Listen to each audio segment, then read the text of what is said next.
So lesson 16 is more on triangle congruence. So there's a couple more triangle congruence theorems, and then we're going to talk about like the ones that don't work. So 16.1 is the angle side congruence theorem. There's one angle we kind of have to talk about, or not angle, there's one theorem we kind of have to talk about before we get into that new theorem. So it's up at the top. So it's called the third angles theorem. It reads, if two pairs of angles of two triangles are congruent, then the third angles are also congruent. So basically, like, if we know that two angles are the same, like just by default, like using the like triangle sum theorem, the third one has to be the same. So like if say A is, I don't know, 40 degrees and D is 40 degrees and then B is 60 and E is 60, those pairs are congruent. It only leaves like the same amount of like measurement left for those third and final angles of the triangle. Okay, moving down to our new congruence theorem, it's angle side. So it reads, if two angles and a non-included side of one triangle are congruent to two angles and a non-included side of another triangle, then the triangles are congruent. So we have angle side angle, which is like two angles and a side also. This is for like when the side is not included. So you have like the same amount of parts, like the same type of parts, two angles and a side, but in this case the side is not included. Okay, so looking at these two triangles over here to kind of compare, they have two pairs of corresponding angles that are congruent. A and K are congruent and corresponding. B and L are congruent and corresponding. And then they have a non-included side, meaning that the side is not in between the two angles that we know are congruent. It's like outside of them. The included side for this one would be AB and KL. We don't know that those are congruent, so we don't really care about that. In this case, we'd have to use the angle side because we know that the non-included side is congruent. Okay, so that's enough information to show that triangles are congruent. Just if those are all congruent, then there's no other like combination of triangles that we could create from it that would be like a different size or shape. So looking at example 1 now. Examine triangles ABC and KLM. Those are the ones on the right here, where the angle A is congruent to angle K. Angle B is congruent to angle L. And then side BC is 7.1. So I highlighted the wrong one. Side BC is 7.1, and then side KL is 5.7, but really the main thing we care about is that side LM is 7.1. Okay, we know that KL is like 5.7. That's not going to get us a whole lot until like we need it at the very end. So looking at like what we know is congruent or is the same measurement, we have two pairs of like corresponding congruent angles. So we have A and we have K, we have B and we have L. And then we have this side right here, BC and LM, that are the same length as well, so those are congruent. So if we look at the like relationship between that side and the angles from the triangle that we do know, it's not included. It's not in between the two angles. The included side would be like right here and right here, but we don't know that, so we can't use that theorem. But we still have enough to show that the triangles are congruent using the angle side theorem, because we have two angles and we have a non-included side right here. So because we have enough information to show that they're congruent, we can say that like all corresponding parts are congruent. So that would mean that, like, let's see, the side that is opposite of like B is going to be congruent to the side that's opposite of L. So I'll put 2 tick marks there. The side that is opposite of A is going to be congruent to the side that's opposite of K. Those are both 7.1. And then the side that's opposite of C is going to be the side congruent to the side that's opposite of M, because those are all the corresponding pairs, corresponding angles on the sides that are opposite of them. So the question itself is asking us for what is the length of segment AB That's this one. That corresponds with KL, which is 5.7. So we can say that segment AB is equal to 5.7.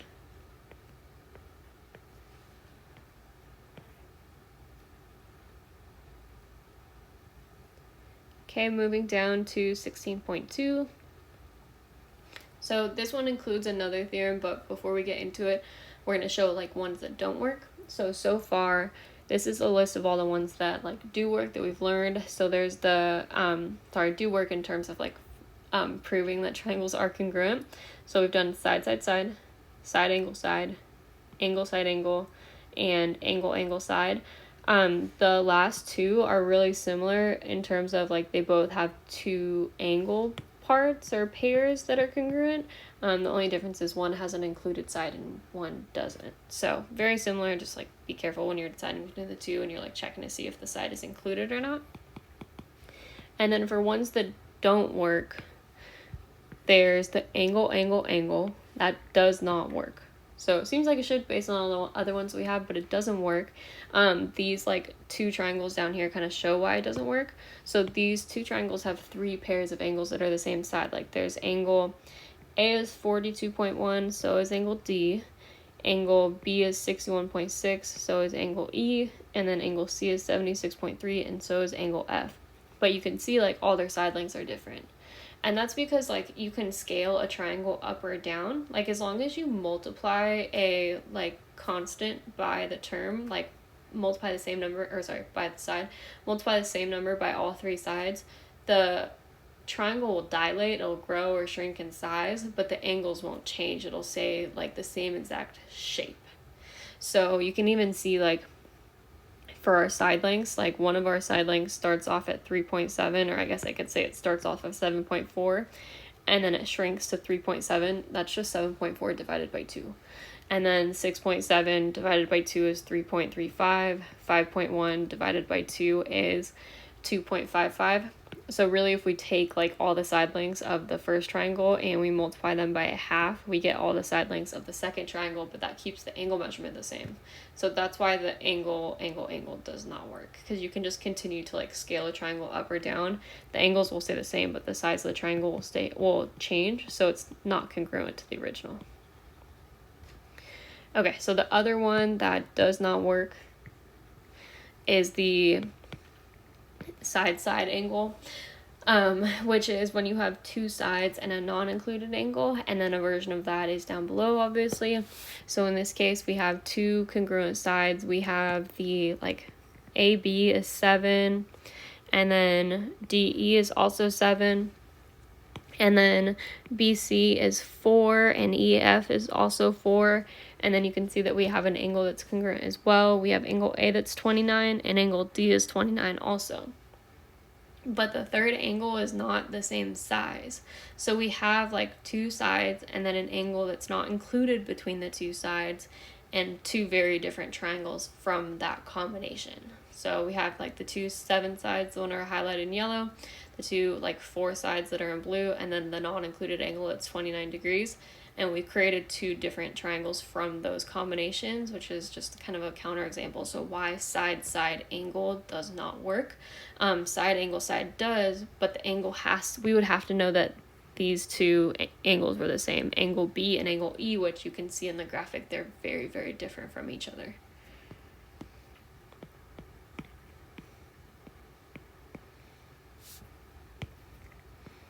Okay, moving down to the last congruence theorems. This one is the hypotenuse leg, which a hypotenuse is a side of a right triangle. So this only works for right triangles. It's like a very specific case of a congruence theorem.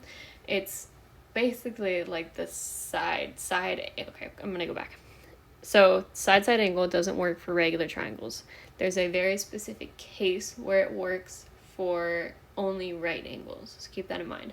So we are using kind of like the same combination where it's side and a non-included angle, but it only works for right triangles. Okay, so and we don't call it side angle, we call it hypotenuse leg since it only works for right triangles. Okay, so hypotenuse leg or HL congruence theorem. Just a reminder, the hypotenuse is the side that's like of a right triangle that's across from the right angle. So like if this is my right angle right here, this would be my hypotenuse. If this is my right angle, this would be my hypotenuse. If you draw an arrow like directly from the right angle to the opposite side, it'll point at the hypotenuse. Okay, and then the other kind of, I'm going to go ahead and label it on here. The other kind of like vocab that you need for a right triangle is a leg. So there's the hypotenuse, which is the longest side, the one that's across from the right angle, and then the other two sides are both called legs. So you'll see those words come up a lot. Okay, so the theorem itself, if the hypotenuse and a leg of one right triangle are congruent to the hypotenuse and a leg of another right triangle, then the right triangles are congruent. So when I say it's like really similar to the side theorem, but it just works for right triangles only. So if like by this definition, we're saying, okay, we have the hypotenuse and I don't know, plural. I think it's hypotenuses, but I don't know. I can't think of it right now. Hypotenuse on each right triangle is like congruent, and then one leg. So like let's say BA is congruent to ED. And then we know that they both have a right angle because they're right triangles. So this is technically like side, angle. So it's like two sides and a non-included angle. Same thing like side, angle. It's two sides and a non-included angle. This is the only case where it works. Like it only works for right triangles. Okay, so we're gonna do a proof. So given that KM or segment KM is congruent to segment NO and segment LM is congruent to segment LO, and then the measure of angle KLM is 90 degrees, we want to prove that those two triangles are congruent to each other. So they have all the information labeled on the like picture for us, but just to kind of go through it briefly, segment KM is congruent to segment NO, that's that pair, the one with the one tick mark, and then segment LM is congruent to segment LO, that's the one with the two tick marks. And then the measure of angle KLM, which is this right angle right there, is 90 degrees. So all the information is labeled for us, which is really nice. When we start the proof, we just need to start off by saying what is given to us. I'm just going to group all the given information into the first line. If you want to do multiple lines, you can. Just keep in mind your numbers will be a little different than mine. So all three of these are going in that statement number 1.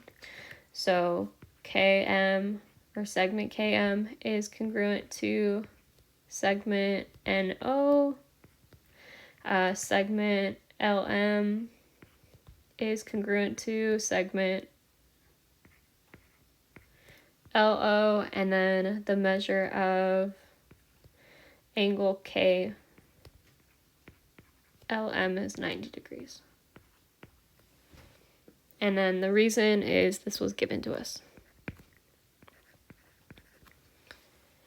Okay, so now we can start getting into like kind of pulling different information for ourselves. So if we look at the graphic, and one thing I want to kind of like step back and think about like what we're trying to find right now. So like we can see that these two pairs of sides are already congruent to each other. Like that information is given to us. So these are, well, the one on the left is for sure a right triangle. We'll be able to prove that the one on the right is also a right triangle. So we're going to try to use the hypotenuse leg theorem. So we have to try to get to like the point where we can prove without a doubt, that the measure of angle NLO is a right angle as well, so that we can show that the triangle on the right side is a right triangle, and then we can use that theorem. So that's what we're building towards. So one thing that we can do to show that is we can say that, these two angles are vertical angles. Because if we can start to say that, then we can start to say that they're congruent to each other. So the one that we know, that's angle KLM. So we can say angle KLM, and the one that we're trying to like find or state angle NLO are vertical angles. And then remember that the L's have to be in the middle when you're writing your angle, because that's the vertex of each one. So angle KLM and angle NLO are vertical angles.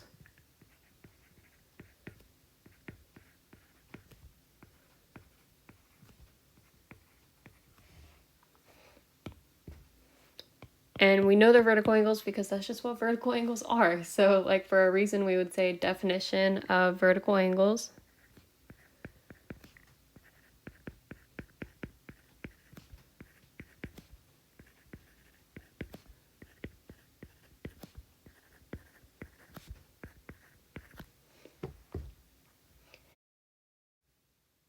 And then next, now that we've said that those two angles are vertical, now we can say that they're congruent because vertical angles are congruent to each other. There's a theorem that says that. So for our next line for 3, we would say that angle NLO is congruent to angle KLM. The theorem that says that vertical angles are congruent is the vertical angles theorem.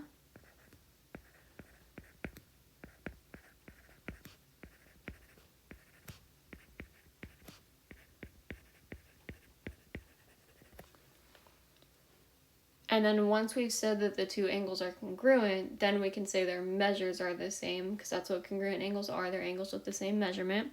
So for 4, we would say the measure of angle NLO is equal to the measure of angle KLM. So I know like 3 and 4 kind of look like the same thing, but for 3, we're saying the two different angles are congruent. For 4, we're saying their measures are equal. We can't say the two angles themselves are equal because that would mean that they're the same exact angle, like same placement and everything. But we can say that their measures are equal because they're like the same value essentially once we say that the two angles are congruent, because that's what congruent angles are. They're angles with the same exact measurement. So for 4, we would say, like the reason we would say definition of congruent angles.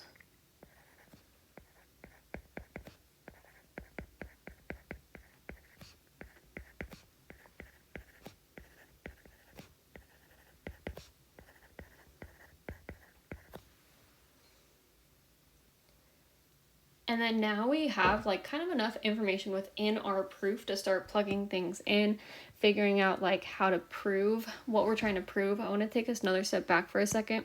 So our goal was to show that this angle right here was also a right angle, so that we could say that the triangle on the right was a right triangle. So that to be a right triangle, you have to have just a right angle. So we wanted to show that that angle is a right triangle, angle NLO. So this goal was to show that angle N, or the measure of angle NLO, was 90 degrees. And we have enough information in front of us to show that. So by substitution, if we go back to like statement number 1, it says that the measure of angle KLM was 90 degrees. So that means that I can use substitution and I can take that 90 degrees and put it in for the measure of KLM into that equation that we wrote for statement 4. And then if we do that, this will stay the same. We're just going to take that 90 degrees and plop it in for the measure of angle KLM. So it'd be the measure of angle NLO is equal to, instead of the measure of angle KLM that we had right here initially, we're going to put that 90 degrees in. And we did that by substitution, so that's going to be our like justification, is the substitution property of equality, or sorry, of congruence. Okay, so the measure of angle NLO is equal to 90 degrees, and then our justification, and if you just said like substitution, I think that's enough for me. So substitution property of congruence.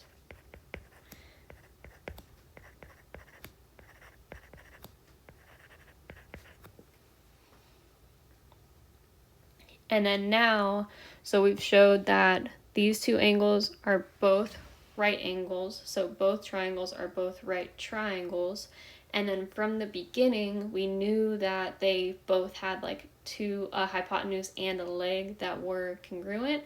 Or I guess on the left triangle, we knew it was a hypotenuse. So going back to, I'm going to zoom out enough so we can see, or not zoom out, but scroll up enough so we can see the hypotenuse leg theorem one more time.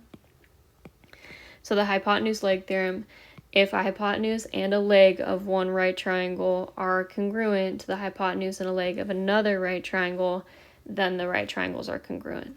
So it doesn't say anything about like the angles or anything, because we are assuming that they both have a right angle if they're both right triangles. But we have the hypotenuse, which again, that's the side that's like opposite the right angle. So that would be NO is congruent to MK. Those are both the hypotenuses. Hypotenuses? I don't know. Because they're opposite of the right angle.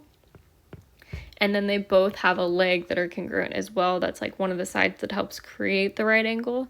So like ML and OL, those are congruent to each other. So that's enough information to say that the two triangles are congruent, which is what we're trying to prove by the hypotenuse leg theorem. So at the bottom, we would say triangle KLM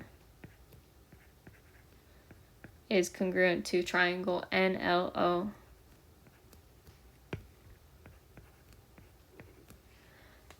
by the hypotenuse leg theorem.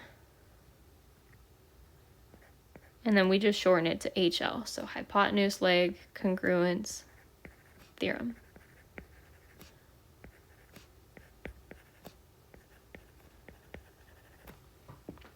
One thing I want to point out before we're done is just remember for 6, when you're writing your final statement that the triangles are congruent, you just have to remember to match up the parts that are corresponding to each other. So like the first letter in each of these triangle statements was K and N. K and N were corresponding angles, and then, or vertices, and then L and L were in the middle. Those were corresponding to each other, and then M and O, those were corresponding to each other. So just keep in mind that the order does matter. Sometimes it takes a little bit longer to like make sure it's going in the correct order, but it does make a difference.